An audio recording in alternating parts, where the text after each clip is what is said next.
Wala nagmingaw ang Pasko sa mga persons deprived of liberty kun PDL sa Cebu City Jail Male Dormitory human sila gitugutan nga makauban ng ilang mga mahal sa kinabuhi. Pangumustahon nato sila sa report ni Alan Domingo. Naabtan namo kinainahan nga naghugos sa iyang anak nga naghangad og nagwarawara sa kamot nga naglantaw sa taas nga building sa Cebu City Jail Male Dormitory nga gibaslan usab og warawara sa ilahang mahal sa kinabuhi nga nagpaabot sa ilahang pag-abot niining adlaw sa Pasko.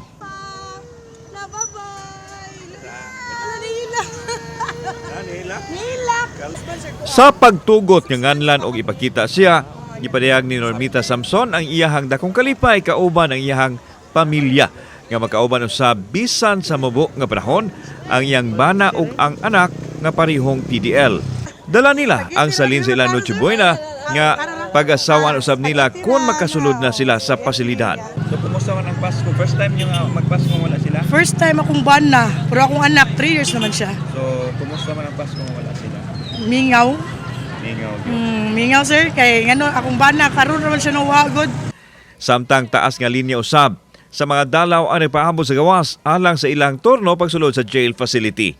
Gipasabot sa tagduma sa dormitory nga hinay ang ilang proseso sa pagpasod sa mga dalaw kay siniguro nga way kontrabando nga makasulod busa kuti ang ilang pagsuhid sa mga dalaw apil na ang ilang mga dala. Ang agi-allowed lang namo sir is ang ilang mga first degree family nga naka-register sa amo ang database. So amo man guna silang ginaparehistro sir kay para dali bitaw ta magpasulod na sila mga data na dili na may mangutana sa ilaha sa other details pa nila.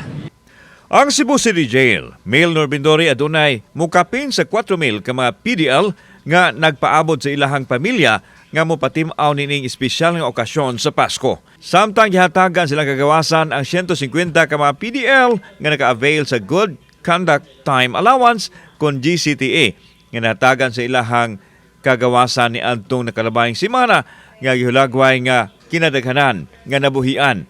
Sila kadto mga PDL nga nagtinarong sa sulod sa bilangguan. Sa GCTA na to, Good Conduct and Time Allowance, actually sir ginahatag ni siya namo sa ilaha for free. Tanan sila except lang kung makabiolate sila og mga balaod namo diri sa sulod sa BGMP. So syempre kinahanglan ka magpakabuotan kay kung maldito na gani ka sa gawas, maldito pa jud ka diri sa sulod, dili to siya namo i-disqualify ka namo for Good Conduct and Time Allowance. Kauban si Clover Lumayag, ako si Alan Domingo. Balitang Bisdak.